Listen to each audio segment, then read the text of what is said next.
नज़रियाती आप सियासत कह रहे हैं ना, उसको थोड़ा सा आप तब्दील करें। वो बन चुका है नज़रिया ज़रूरत। 1906 में मुस्लिम लीग बनी थी, तो आज तक आप देखें कि मुस्लिम लीग में कितने धड़े बने। ये सारे सर फसली बटेरे, ठीक है, पार्टियां तब्दील करना इनके लिए मैटर नहीं करता। जो पीटीआई में नहीं शामिल हो रहा था वो गद्दार भी था, वो चोर भी था, वो डाकू भी था।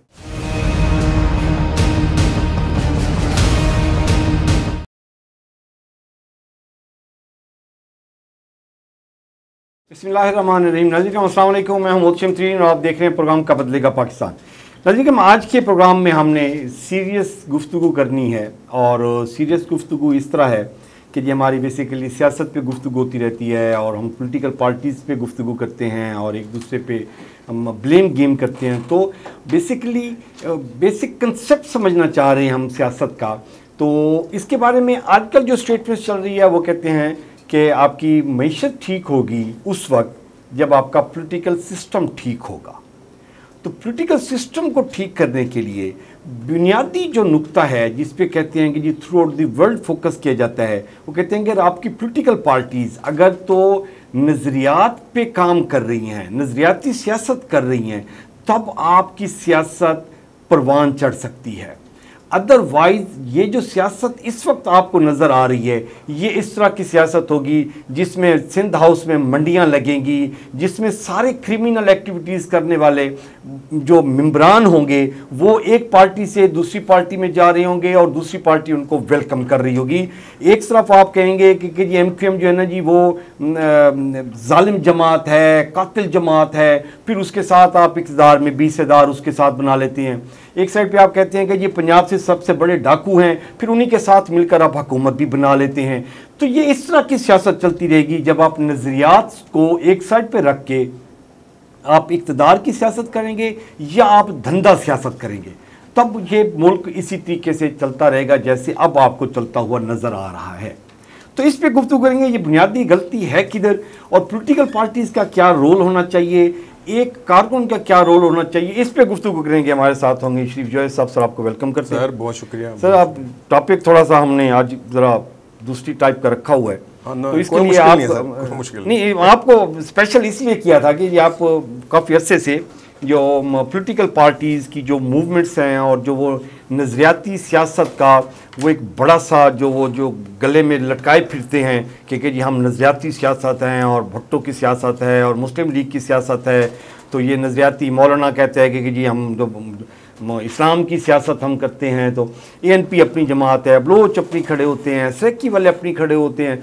तो ये जो नज़रियात की सियासत, पहले तो ये इसका कोई वजूद है पाकिस्तान की सियासी मंजरनामे में? सर अभी जो ताज़ा मंजरनामा है जिसको आप कहें कि कोई 20 साल का अगर आप उसका एनालिसिस कर लें, तो आपको नज़रिया जो नज़रियाती आप सियासत कह रहे हैं ना, उसको थोड़ा सा आप तब्दील करें। वो बन चुका है नज़रिया ज़रूरत। ओके, मतलब अब जिसकी जो ज़रूरत है वो अपने मुताबिक पार्टी चूज़ करता है, या उसको पार्टी में उतना चार्म नज़र आ रहा होता है वो उस पार्टी में चला जाता है। मिसाल के तौर पे हम देखते हैं कि भी हमारे सियासतदानों की कलाबाजियाँ, ठीक है, ये तो आम बात हो गई है ना। नवाज शरीफ और बेनज़ीर के तीनों जो अदवार गुजरे, उसमें जो लोग शामिल थे वो अपनी अपनी पार्टियाँ तब्दील करते रहे। 2008 में जो पीपल्स पार्टी को जब मिला इक़्तिदार, तो वो लोग जो पीपल्स पार्टी से हट चुके थे वो पीपल्स पार्टी में शामिल हो गए, ठीक है। और उन्होंने जो है वो एक नारा लगा दिया कि एक जरदारी साहब पे भारी। ये 5 साल ये सिस्टम चलता रहा। फिर 2013 का जो इलेक्शन हुआ, उसमें जब पता लगा कि वे मियाँ साहब की तरफ जो है वो हुमा जा रहा है इक़्तिदार का, तो वो सब वहाँ से अपनी वफादारियाँ तब्दील करके उनमें से जो अहम लोग थे वो नून लीग में शामिल हो गए। फिर 18 में भी ये हुआ। 18 में जब उन्होंने देखा कि भी हालात तब्दील हो गए हैं, तो वो जो नज़रियाती आप कहते हैं, या जो भुट्टो की सियासत कहते थे, या ज़िया की, और फिर उसके बाद नवाज शरीफ की, वो सब ख़त्म हो गया। फिर वो लोग, उन लोगों का दौर शुरू हुआ पीटीआई में। पीटीआई में धड़ लोग आए जी, और फिर कहानी जो है वो बदल गई। जुनूबी महाज भी बना लिया, और वो मैं कहता हूँ जी वो तो सारे फिर जो पीटीआई में नहीं शामिल हो रहा था वो गद्दार भी था, वो चोर भी था, वो डाकू भी था, ठीक है। वो कहानी ऐसी बदली। ये सारे सर फसली बटेरे, ठीक है, पार्टियां तब्दील करना इनके लिए मैटर नहीं करता। ठीक है, ठीक है, इन्होंने अपने इक़्तिदार को एंजॉय करना है, ठीक है, और अपनी जो सियासत है उसको ज़िंदा रखने के लिए पार्टियां तब्दील भी करते हैं, ठीक है, करते आए हैं, करते रहेंगे। मतलब अगर 1906 में मुस्लिम लीग बनी थी तो आज तक आप देखें कि मुस्लिम लीग में कितने धड़े बने। ये नहीं है कि ये कोई आज की बात है, शुरू से लेके क़याम पाकिस्तान से पहले से मुस्लिम लीग में धड़े बने, फिर क़याम पाकिस्तान के बाद बने, इवन के 48 में ही बन गया जब नवाब लियाकत अली खान का आगे दौर शुरू हुआ, फिर जुनेजो साहब आए, फिर नीचे और कहानी बदली, काफ लीग बन गई, फिर इस तरह क्यूम लीग बन गई, पता नहीं कौन कौन सी लीग बन गई। अभी जो 2013 में 2018 तक मतलब एक सिनेरियो सुनने में आया था कि नून में शीन हो जाएगी और शीन में नून हो जाएगी। अलबत्ता ये एक कहानी जो है ना, ये नहीं हुई। शीन अभी होने की सर देखो नाम तो नहीं है ना, नहीं सर वो नाम ना है, शीन तो आ गई ना सर। शीन के साथ देखो ना, शीन के साथ नून की बेटी भी आ गई ना सर। देखो वो इकट्ठी है, उसको आप जो मर्जी कहें, ऊपर नीचे कहें, लेकिन ये है कि पलड़ा जो है वो भारी राल पार्टी अलहदा नहीं हुई, वो पार्टी के अंदर रह के कोई तब्दीली आ गई है। मतलब इक़्तिदार किसी बड़े की बजाय छोटे के हाथ में आ गया है, लेकिन ये है कि दोनों नाम एक नाम पे मुत्तफिक हैं फिलहाल। तो वो नून में शीन तकसीम नहीं हुई, मतलब दो पार्टियां नहीं बनी। ये तो आप एडमिट करते हैं, जैसे दो पार्टियां बन गई थी तो वो परवेज़ इलाही सेपरेट हो गया और वो सेपरेट हो गया, वो नहीं हुआ। तो इसमें ऐसी नहीं है सर, सियासी नजरियात हैं ये दम तोड़ गए और किसी हद तक दम तोड़ते जा रहे हैं। ठीक है, यहाँ पे वक्त के साथ साथ मफादात की गेम है, उसमें कोई अब जनूबी पंजाब के लोगों को देख लें, सबसे ज़्यादा वफादारियाँ तब्दील करने में ये माहिर हैं। जहाँ से इन लोगों का दौर इक़्तिदार शुरू हुआ उसको इन्होंने छोड़ के, अपने मौसमों को छोड़ के ये मुख्तलिफ पार्टियों में गए, वहाँ इंजॉय भी किया, जलील भी हुए। आज भी जो है वो, और अच्छा फिर शाबाश हमारी उस आवाम की है, फिर उन्हें पता है कि ये फसली बटेरा है, ये इसने आना है, इसने छोड़ जाना है, वो उनका भी कोई परवाह नहीं। फिर देखे ना, जब हम एक अच्छी क़यादत को चूज़ करने में नाकाम रहते हैं तो फिर हम किस तरह उनके गिरबानों में हाथ डाल सकते हैं, या वो आप कैसे फिर तवक्को रख सकते हैं कि वो आपके हकूक़ की बात करेंगे, आपके हकूक़ के लिए खड़े होंगे, पार्लियामेंट में आवाज़ें उठाएंगे और लड़ मरेंगे और अपना जो है वो सारा कुछ दाव पे लगा लेंगे। ऐसा पॉसिबल नहीं है। ये बात बिल्कुल समझने की ज़रूरत है सब साथियों को, दोस्तों को, कि यहाँ पे कोई नज़रियाती नहीं है।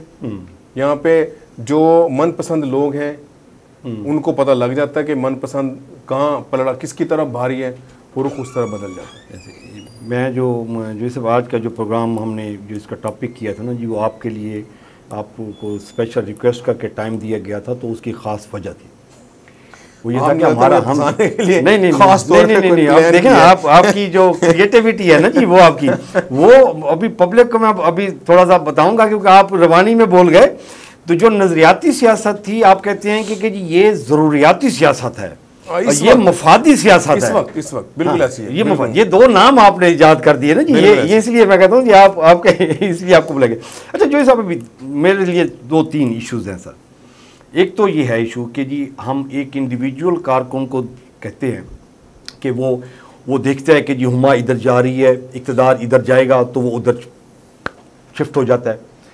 ना उसको हल्के के अवाम की फ़िक्र है, ना उसको अपनी इज़्ज़त की फ़िक्र है, ना अपने उसके फ्यूचर की फ़िक्र है, ना उसको बातों की फ़िक्र है कि ताने देंगे ये वो खैर वो लबादा और का डीठ बन के तो वो उस पार्टी में घुस जाता है, इक़्तिदार के मज़े इंजॉय करते हैं, 5 साल बाद फिर नई पार्टी।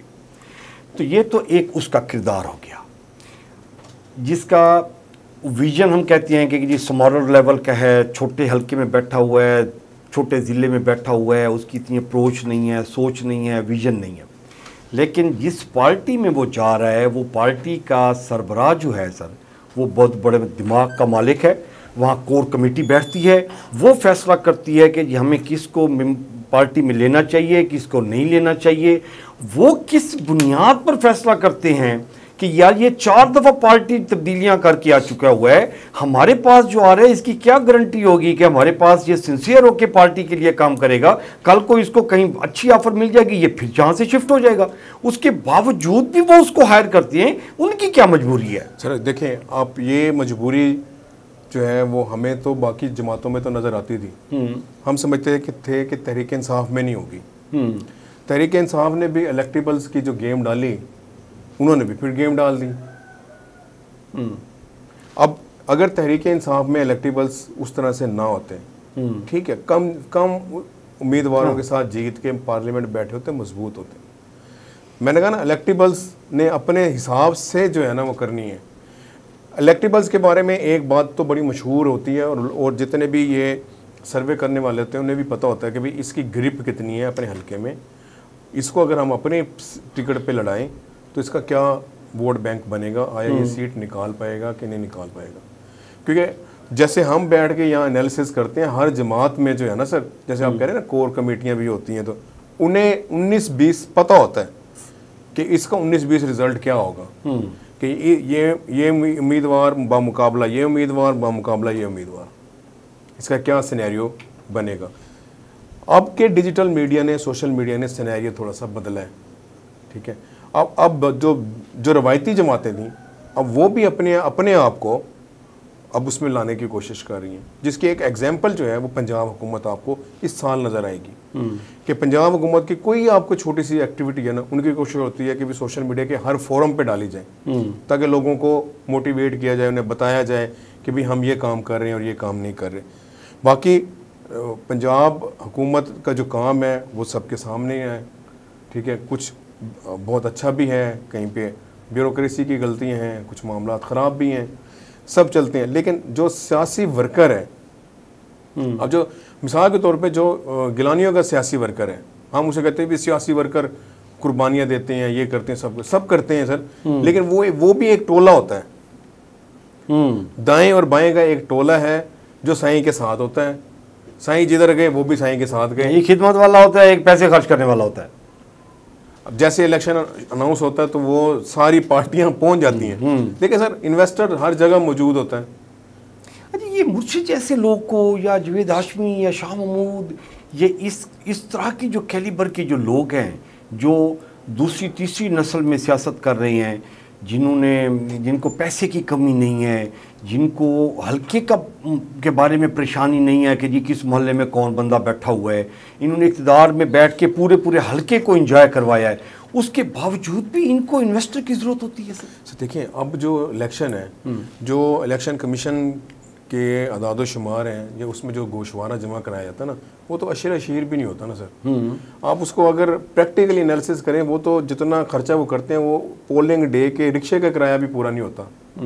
पर मुझे बताएं, कौन सा ऐसा इलेक्शन है जो 10-15-20 लाख रुपए में आप लड़ सकते हैं? इतने बड़े फ्लैक्सीज हैं, आपने कॉर्नर मीटिंग्स भी करनी है। अच्छा, बाज़ जगहों पे ऐसे होते हैं कि आपको कॉर्नर मीटिंग्स खुद करवानी पड़ती हैं, क्योंकि वहाँ आपका वोट बैंक कम होता है, कुछ लोगों को लेके जाना पड़ता है, पावर शो करनी पड़ती है, तो मुश्किल काम होता है सर। और जाहिर बात है, बड़ा तो ये अपने तरफ से पैसे नहीं लगा दिए, इनको इन्वेस्टर चाहिए होता है।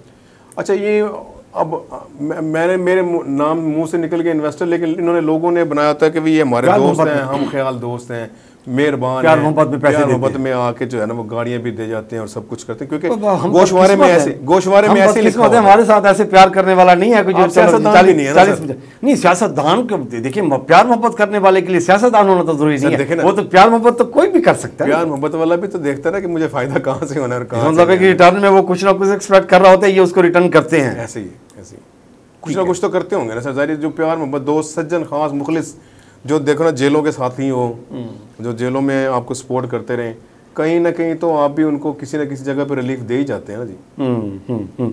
अच्छा, तो ये सियासी जो लीडरान हैं, जो सरबराहान हैं, इनकी भी मजबूरी है कि इक़्तिदार के लालच में ये कहते हैं कि ये कोता घोड़ा जो भी आता है आ जाए, मैं इक़्तिदार में बैठ जाऊँ एक दफ़ा।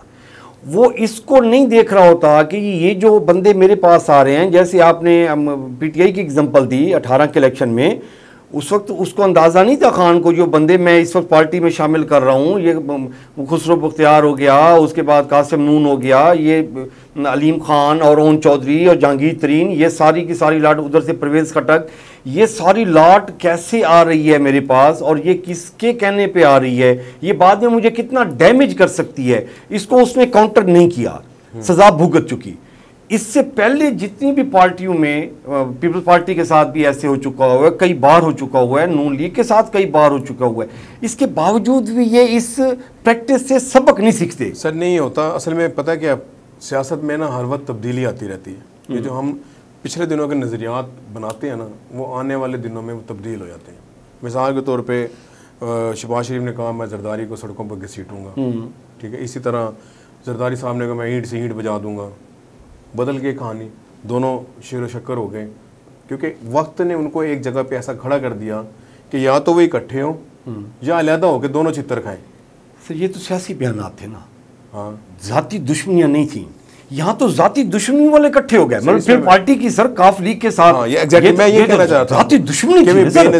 ज़ोहरी लाई का वो जो केस था उसमें तो वो बीबी की मेल थी ना, ये कातिल लीग है ये, ऐसी है एग्जैक्टली। और वो जरदारी साहब ने भी कहा था कि कातिल लीग है। फिर उसके साथ यहाँ पे नजरियात, इसका मतलब ये होगा कि मैं पिछले दिनों एक दोस्त है उससे डिस्कस कर रहा था, तो वो भी ये कह रहा था कि सियासत में तो आपको डोर ऊपर रखने पड़ते हैं। मैंने कहा जी फिर एजाज उल हक ही रह गया जिससे बिल पार्टी ने अलायंस करना है, उससे भी कर लो यार, जान छोड़ो। जब जरूरत पड़ेगी उनसे भी शायद हो सकते हैं, वक्त की बात है, हो जाएगा।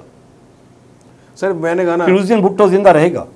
भुट्टो तो आज भी जिंदा है। नहीं, उस इजाजुल हक के साथ अगर ये अलायंस कर लेती है फिर पार्टी, सर आप देखें ना, अभी फिर भुट्टो जिंदा होने का दायरे लगा सकते हैं। अभी जो जितने भी वाकयात हुए हैं, जी, जितने भी वाकयात हुए हैं, इसमें तमाम सियासी जमातों के मंशूर कुछ और था, किया कुछ और है और डिलीवर कुछ और किया है, ठीक है। अब ये वाला जो पोजीशन है कि नाम है पीपल्स पार्टी वाली, पीपल्स पार्टी को एक नज़रियाती जमात समझा जाता था और अभी भी है किसी हद तक, लेकिन जितने उन्होंने अभी काम किए, मतलब जो मुआहदे हुए नून लीग के साथ या एडजस्टमेंट्स हुए, कहीं ना कहीं जाके लोगों ने उनको फिर छोड़ना शुरू कर दिया।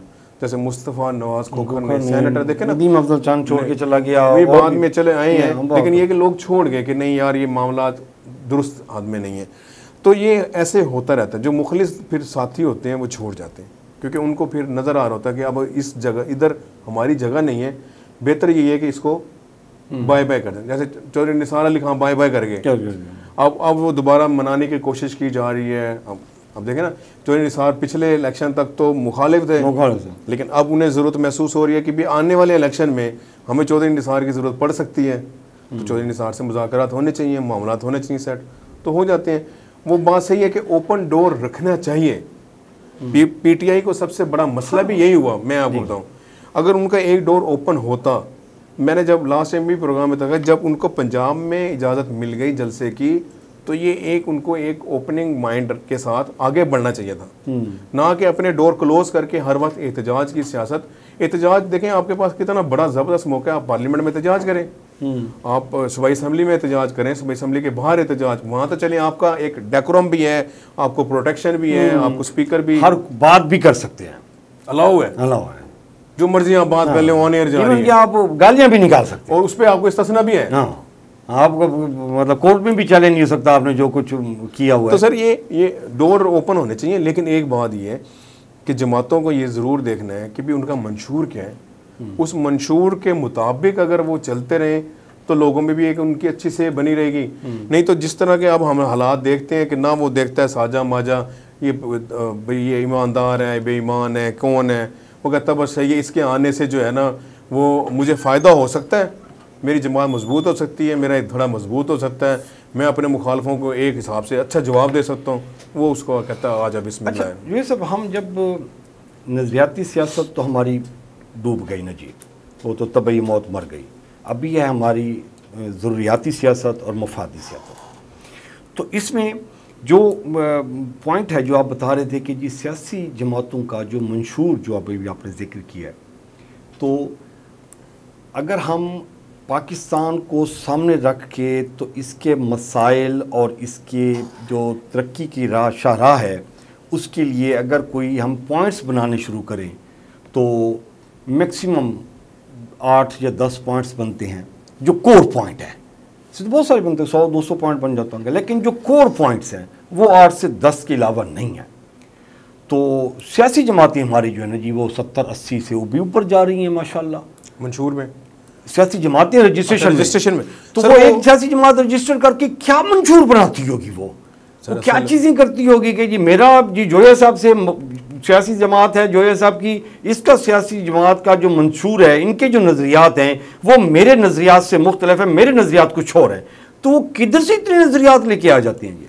नज़रियात तो उसमें नहीं होते, सिर्फ तरजीहात उसमें होती हैं। मिसाल के तौर पे अब जो सराइकी पार्टी बनी होगी, सराइकी जितनी भी पार्टियां रजिस्टर्ड हुई हैं वहाँ पे, उनका 1 पॉइंट एजेंडा होगा कि हमें अलग एक प्रोविंस चाहिए, सूबा चाहिए। उसके नीचे जितने भी सब सेक्शंस होंगे वो उनके डिफरेंट होंगे। कोई किसी को नौकरियों का इशू होगा, किसी को उसकी जो जोग्राफी हदूद है उस पर किसी की तकसीम होगी, किसी के पास होगा कि भी हम इसे महरूमी कैसे दूर कर सकते हैं, टैक्स कैसे वसूल कर सकते हैं। ये मतलब हर किसी का अपना अपना हिसाब किताब होगा। अब चूंकि सियासी जमात रजिस्टर्ड कराना भी इतना मुश्किल काम नहीं है पाकिस्तान में, तो बदकिस्मती से जमातें भी धड़ाधड़ बनी, एक बंदे की सियासी जमात है। अब वो देखना, इनको हुकूमत को और इलेक्शन कमीशन को ये देखना चाहिए कि भी जिन पार्टियों ने वोट नहीं लिया या जिन पार्टियों ने इलेक्शन में हिस्सा नहीं लिया, जो नेशनल लेवल की जमात नहीं है, तो उनके बारे में इन्हें कुछ सोचना चाहिए कि बजाय कि अपने कंधों पे जो आप इतना बोझ डाल के बैठे हैं और बैलेट पेपर पे वो आता है, वो अपना पेपर जमा करवाता है और चला जाता है। मतलब देखे ना, एक पार्टी के पास उसके पास पता लगता है कि जी वो गजों के हिसाब से अभी बैलेट पेपर छपना शुरू हो जाएंगे। फिर उनकी पार्टियों की असल में क्या आगे डिलीवरी क्या है। मिसाल के तौर पे ये तो इक़्तिदार में जो आ गए, ये तो इनको अच्छाई भी मिलेगी, इनको बुराई भी मिलेगी कि इन पे करप्शन के चार्जेस भी होंगे, इन पे तरक्की के चार्जेस भी होंगे। ये दोनों फेस करेंगे, जो हुकूमत में होंगे या जो अपोजिशन में होंगे। अच्छा, जो बिल्कुल नहीं है वो भी अपने आप को एंजॉय कराती हैं। भाई मेरे नाम पे एक पार्टी रजिस्टर्ड है, मेरा इस्तेहकाक है जनाब, मैं चेयरमैन हूँ, मैं फलां हूँ, मैं CEO हूँ, कुछ भी नहीं सर।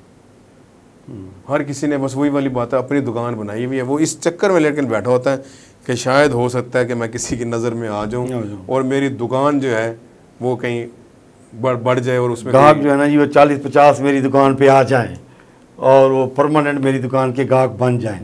ठीक है। अच्छा, जो सब एक आपने किया था कि जी हमारी बेसिकली हमारे जो माशरा है, हमारे जो अवाम है, उसकी बदकिस्मती है कि जी हम इन्हीं बिकने वालों को, जो फसली बटेरी, हम इन्हीं को वोट देते हैं। ठीक, तो हमारा बेसिकली जो हमारी जो शौरी लेवल की डेवलपमेंट है वो उस पर भी तो हुकूमत कोई भी काम नहीं कर रही ना। उसको तरजीह नहीं है कि जी मेरी आवाम जो है ना जी वो शौरी लेवल उसका बुलंद हो जाए, वो 2 नंबर बंदों को वोट ना दे।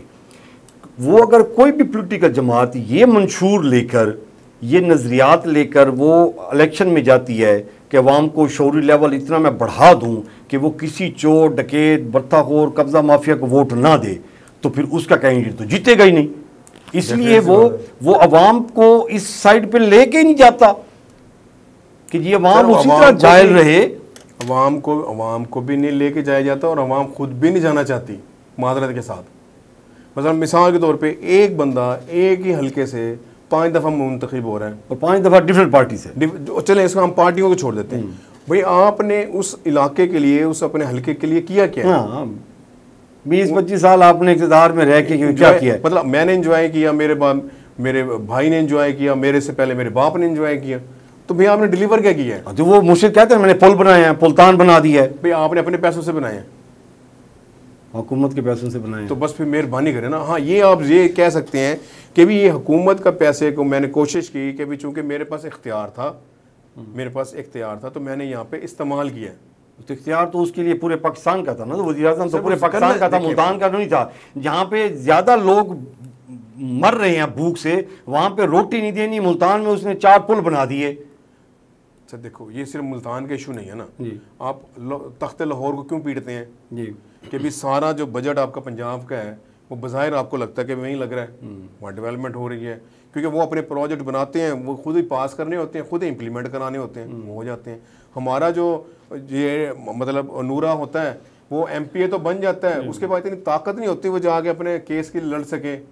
सर लाहौर, गुजरांवाला, सियालकोट, फैसलाबाद, ये 4 जो स्टेशन है ना सर, यहाँ पे लोगों को रोज़गार मुयस्सर है, वहाँ इंडस्ट्री ग्रो कर रही है। वहाँ लोगों के प्रॉब्लम ये हैं कि जी हमारे सफरी सहूलियात में हमें प्रॉब्लम आती है। यहाँ तो एक है भूखा, उसके पास सफ़र करने के लिए पैसे नहीं है, ये पुल बना के उसको दिए जा रहे हैं। पहले रोजगार दें सर, उसको इंडस्ट्री को ग्रो करवाएं। आप देखें, आपका दोनों जगहों पे सिनेरियो मुख्तलिफ है। वो आपका इंडस्ट्रियलिस्ट सिटीज़ हैं, आपका जो साउथ पंजाब है ये एग्रीकल्चर बेस है, तो एग्री पे इंडस्ट्री तो लगाए ना सर, एग्री पे इंडस्ट्री पे बेस है ना। एग्रो बेस इंडस्ट्री लगनी चाहिए, ये वक्त की जरूरत है, लगनी चाहिए। वो नहीं लगाई ना सर। ठीक है, वो लगानी चाहिए, मैं यही कह रहा हूँ।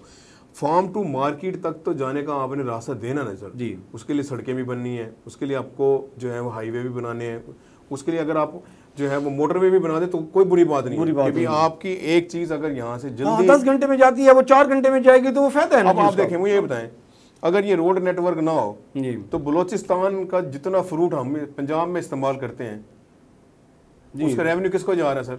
बलोचिस्तान के लोगों को जा रहा है ना सर, वो वहां पे कमा रहे हैं ना सर। अगर हम इधर से अगर वो बलोचिस्तान वाला आए और पंजाब में सड़क ही ना हो, राब्ता सड़क ही ना हो, तो क्या करेगा वो? कहाँ बेचेगा अपना माल?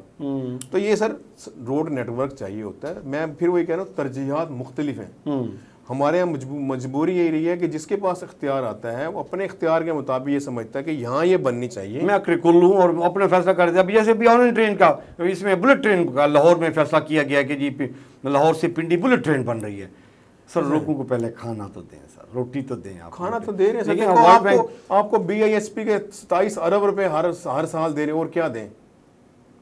दे तो रहे रोटी के लिए नहीं, तो वो वर्ल्ड बैंक क्यों कहते हैं कि जी आपका तो 40-45% जो है ना जी वो पॉवर्टी लाइन से नीचे चले गए आपकी। सर उसकी वजह है ना, आपकी जो डेली की इनकम है ये कम होगी ना, आपकी जो मंथली इनकम है, जो आपकी एनुअल इनकम है, जो वक्त के हिसाब से मुआशी बढ़ना चाहिए था, वो कम हो गई। ठीक है, अब पाकिस्तान में दो ही तबके बेहतरीन लोग रह रहे हैं, मैं आपको सही बताऊं, एक जो बहुत अमीर है और एक जो बहुत गरीब है। दोनों को कोई टेंशन उनको दोनों को टेंशन नहीं है, लाइफ स्टाइल का दोनों का फर्क नहीं है। जो बीच में है ना जी, जो बीच में है, जो तनख्वाहदार है ना, वो सफेद पोश भी नहीं सर, अब तो सफेद पोश आपने अब कितने देखेंगे लोग सफेद सूट पहन के फिरते हैं, बहुत कम हो गया। अब भरम भी नहीं है सर, अब सिर्फ ये है कि 2 वक्त की रोटी मिलती रहे, उन लोगों के लिए जिंदा रहना मुश्किल हो गया। तो ये हमारी जो पॉलिटिकली इस वक्त जो समाज है, जिसमें अभी देखें ना कि जी आप मुल्क की सियासत को, मुल्क के मफादात को देखेंगे, पार्टी के मफादात को देखेंगे, इंडिविजुअल मफादात को देखेंगे, तो ये प्रायोरिटी तो हमारी मुल्क के जो मफादात है उसकी प्रोटेक्शन तो हमारे पास बहुत दूर चले गए ना जी। हम तो अभी पार्टी मफादात पे हैं, या फिर मैं ज़ाती मफाद पे बैठा हुआ हूँ पार्टी के साथ कि मेरा मफाद किया है इस पार्टी में, और पार्टी अपने मफाद के लिए, मुल्क के मफाद के लिए तो इस वक्त कोई पार्टी भी नहीं कर रही। सारी पार्टियां सर मुल्क के मफाद के लिए काम करती हैं किसी न किसी हद तक, जितनी उनकी कैपेसिटी होती है, जितनी उनकी सोच होती है, जितना उनका विजन होता है। देखिए अगर वो 5% भी काम करे ना सर, तो 5 साल बाद 25% डेवलपमेंट होती है मुल्क में। वो होने नहीं देती ना, आपके पास जो कुदरती आफतें बहुत सारी है ना जी, वो आपको आगे बढ़ने नहीं देती। अल्लाह ना जेड़ा तो उनको नहीं ला सकता। तो बस सर फिर उसमें ये है कि जो डेवलपमेंट है ना सर, ये भी एक ऑन गोइंग प्रोसेस है कि भी आप इसको रोक नहीं सकते। आपने वक्त के हिसाब से देखना है कि आपको BISP की ज़रूरत है, आपको इंडस्ट्री लगाने की ज़रूरत है, आपके एग्री साइड पे जाने की ज़रूरत है। अब देखें, जैसे अब आपके पाकिस्तान एयरफोर्स ने अब जो काम किया है, वो जो आपकी पाक फौज ने काम किया, इसमें कितना बड़ा स्कोप आपके पास पड़ा है कि आप इंजीनियरिंग में, आप IT में, आप कंप्यूटर साइंस में, आप उन लोगों को लेके आए। मैं कल सर देख रहा था कि टॉप ट्रेंडिंग जो जॉब्स हैं, टॉप ट्रेंडिंग जॉब्स, उसमें सबसे पहले आपका कंप्यूटर साइंसेस, उससे रिलेटेड साइबर क्राइम, ये वो।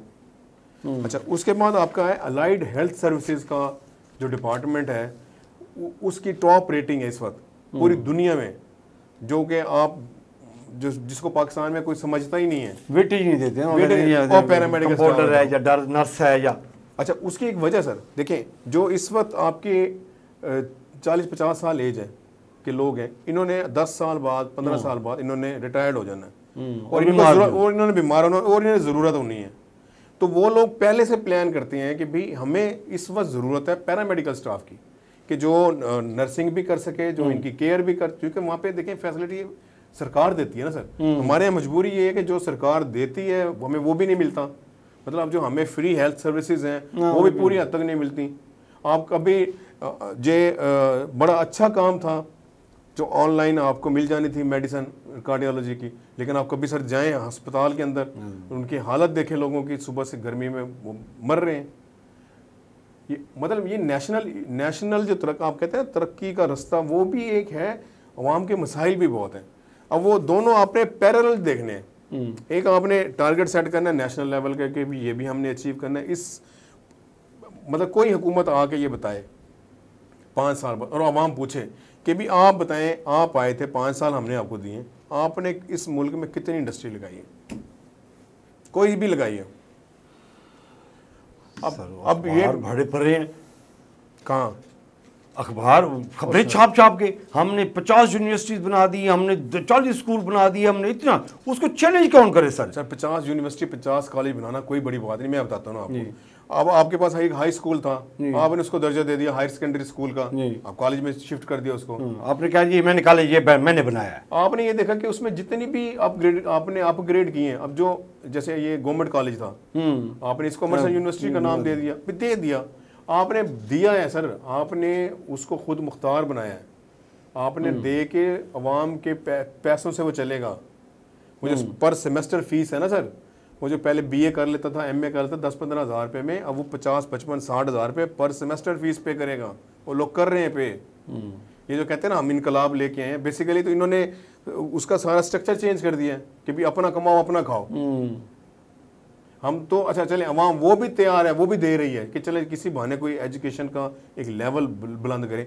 आप आने वाले 10 सालों के लिए आपने तरजीहात किसी ने बनाई है कि आने वाले 10 सालों में सिर्फ ये 10 सब्जेक्ट पढ़ाए जाएंगे?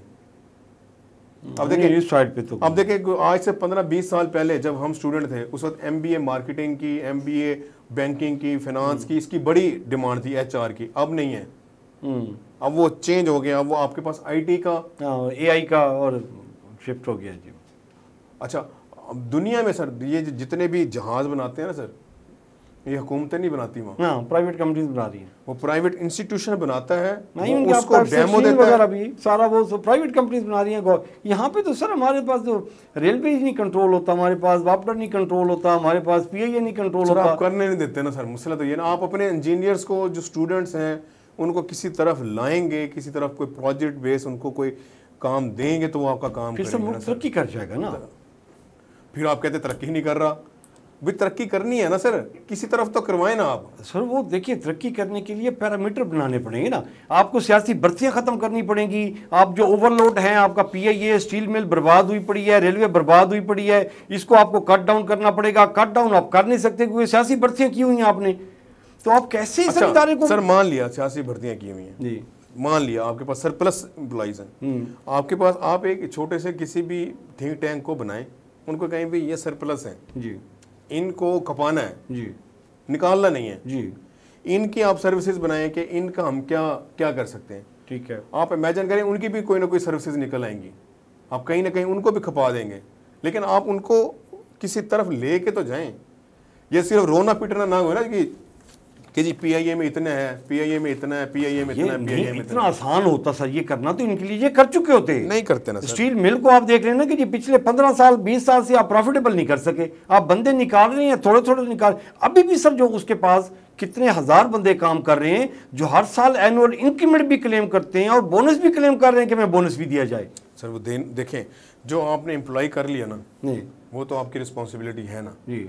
अब वो काम आप उससे नहीं ले रहे या वो आपको काम नहीं दे रहा, तो उसका मैकेनिज्म आपने बनाना है। मैं ये तो सर अर्ज कर रहा हूँ, वो नहीं करना चाहते ना, ये कर नहीं सकते। ये तो दो ऑप्शन तो है नहीं, ये पीआईए को ठीक नहीं कर सकते, ये रेलवे को ठीक नहीं कर सकते। कर सकते हैं, जब कर सकते हैं फिर क्यों नहीं करते? फिर उसकी वजूहात सर वही है कि जी वो चाहते नहीं है करना उसको ठीक। वो मेरे ख्याल में करना चाहते हैं, हो नहीं पाता। ये कैसे सर साइंस है सर? जब करना चाह रहे होते हैं उस वक्त होता नहीं है, हुकूमत बदल जाती है, फिर दूसरी हुकूमत आ जाती है, उसका जो है ना वो तरजीहात। ये तो मुर्शिद वाला है कि जी मैंने सड़क की सुबह बनाना था जी, मैंने असम्बली में भी मैंने पास करवा ली थी, कौमी वो होनी थी प्रोविंशियल असम्बली में, वहाँ सुप्रीम कोर्ट पे वो उसमें फेडरल में पास करवा के तो वो तमगे ले रहा है कि जी मैंने। आप देखो ना पंजाब में, आप उनको वो दें ना 2/3 मेजॉरिटी दें, वो वहाँ पे भी करा लेंगे। अब उनको नहीं मिल रही, उन्होंने कहीं ना कहीं जहाँ पास कराई है उसका तो क्लेम उन्होंने लेना ना कि हमने जो बेसिक होनी थी वही वाली बात होगी कि मैट्रिक किया नहीं, एमए की डिग्री हमने ले ली पहले ही। तो जय साहब आपका टाइम का बहुत शुक्रिया, और आपने इतना जो टॉपिक था बेसिकली हमारा कोई सीरियस टॉपिक था उसको थोड़ा सा आपने प्रोडक्टिव बना दिया, इसमें अच्छी चीज़ें ऐड की।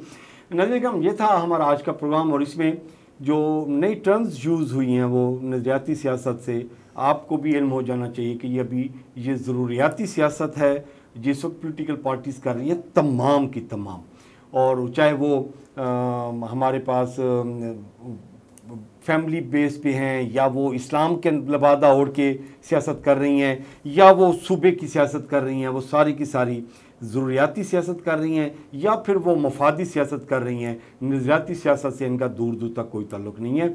और कुछ काम ऐसे हैं जो इनको करने चाहिए थे, ये कर सकते हैं, ये करना नहीं चाहते कि अगर ये काम कर लिया तो अवाम में शऊर आ जाएगा, और अवाम में जब शऊर आ जाएगा तो वो इनका गिरबान पकड़ के सवाल करेगी। तो ये वो चाहते नहीं हैं बेचारे कि जी हमसे अवाम सवाल करे। अपना और अपने प्यारों का ख्याल रखिएगा जी। मुझसे इनको इजाज़त दीजिए। अल्लाह ने के बाद।